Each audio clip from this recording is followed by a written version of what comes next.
ఒకటి ఓకే జయరామ్ గారు మీరు కంటిన్యూ చేయండి, ఇందాక ఆపారు. అదే ఇద్దరి మధ్యలో న్యాయపరమైనటువంటి వాదన ఎవరి సైడ్ ఉందని చెప్పుకోవచ్చు? డెఫినెట్ గా అండి. ఇప్పుడు సురేఖ, నేను ఇప్పుడు ఒక మీడియా పర్సన్ గా, ఒక పొలిటికల్ అనలిస్ట్ గా నేను సురేఖ అంటున్నాను, కానీ యాక్చువల్ గా సురేఖ అక్క అని పిలుస్తుంటాను. సురేఖ నాకంటే చాలా పెద్దది. మనకు కావాల్సింది ఈవెన్ నాకు శ్రీహరి గారు ఎంత కావాల్సిన వ్యక్తో సురేఖకు కూడా అంతే కావాల్సిన వ్యక్తి.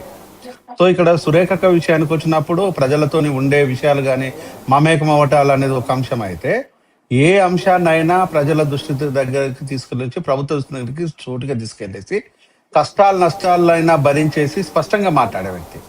కానీ శ్రీహరి గారి విషయం అట్లా కాదు. అవకాశవాద రాజకీయాలు, తెలంగాణ నల్లికుట్లోడు అంటారు చూస్తామా, దీనికి చాలా సూటబుల్ అయ్యే వ్యక్తి. ఈ నల్లికుట్ల పనులు చేసుకుంటూ అవకాశవాదాలు. ఇప్పుడు కేసీఆర్ గారు ఆయనకి ఏం తక్కువ చేసిండని నువ్వు మోసం చేసి బయటకు వచ్చినావు?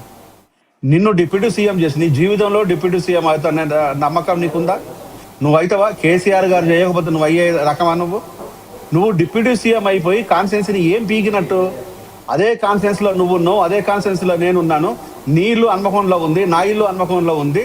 నువ్వు అక్కడ పుట్టినావు, నేను అక్కడ పుట్టాను. నువ్వు ఏం పీకినావు గనక ఈరోజు రాజయ్య కానీ నువ్వు కానీ కాన్స్టిట్యున్సీని ఏ విధంగా నాశనం చేసిండ్రు? అది మీ ఇద్దరికి బదులు ఇంకెవరున్నా కూడా ఈరోజు కాన్స్టిట్యున్సీ గొప్పగా ఉండేది. ఈరోజు మీ రాక్షస క్రీడ పనులు చేస్తావు. నువ్వు ఎవరు చేస్తావు? ఎవడు పైసలు ఇస్తాడో, ఎవడు నువ్వు ఎవడున్నదో, ఎవడు అగ్రకులం అనుకున్నావు వాళ్ళ కాళ్ళ దగ్గర పోయి వాడిని మోచేళ్ళు నీళ్ళలో కూడా పనిచేసే వ్యక్తివి నువ్వు. ఈరోజు నిజంగా నువ్వు మాదిగ కులాన్ని అడ్డం పెట్టుకొని బతికినా నువ్వు ఈరోజు మాదిగలకు ఏదైనా చేసినావా? అదే రెడ్డోడో లేకపోతే కమ్మోడో ఇంకెవడో అయితే మన దగ్గర పోయి నువ్వు వారి కాళ్ళు పట్టుకొని పనిచేస్తావు. శ్రీహరి, నువ్వు ఈరోజు ప్రజల కోసం చేసినావా? నువ్వు కానీ దామోదర్ రాజనరసింహ మాదిగ పేరు చెప్పుకొని బతుకుతున్నా ఇక నాకు మాటలు వస్తాయి, కానీ మీరు ఏం బతుకుతున్నా మాకు తెలియదా? ఈరోజు మాదిగల జీవితాలు సర్వనాశనం చేసిన వ్యక్తులు కదా మీరిద్దరు మాదిగ సామాజిక వర్గానికి ఏం చేశారు? మీరు మాదిగ కులంలో పుట్టలేదు, మాదిగ జెండా మోయలేదు, మాదిగ అంటరాని తనాన్ని మోయలేదు. అయినా మీరు ఈరోజు మాదిగ పేరు చెప్పుకొని బతుకుతున్నారు మీరు.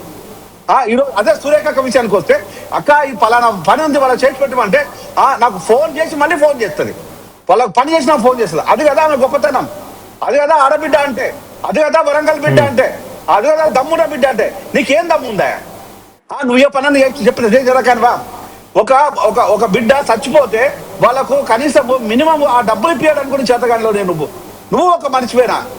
నిన్ను పేర్చిలో కలిసి ఒక బిడ్డకు అన్యాయం జరిగింది, ఆ బిడ్డ సహాయం చేయమంటే చేసావా? నువ్వు ఏ పని చేయవు. అలాంటిది నువ్వు ఏం పీకుతావు కనుక అంటే ఈరోజు ఒక అవకాశవాదివి, ఇంకా చెప్పాలంటే ఒక దొంగవి, ఒక వెన్నుపోటుదారివి, ఇంకా చెప్పాలంటే ఒక కరుడు కట్టిన కట్టప్పవి. ఇంకా నీకు ఏ ముఖం ఉందా? నువ్వు కాన్ఫరెన్స్లో నువ్వు నీ సంబంధం లేని సబ్జెక్టులు తలుస్తావు. ఎట్లా తలుస్తావా? నువ్వు నాకు అర్థం కాదు. అంటే ఇక్కడ ఒక అవకాశవాద రాజకీయం చేయడంలో అన్ని నేను చెల్తాయి అనుకోవడము అదొక అహంకారము బలిపే తప్ప ఇంకోట్లేదు.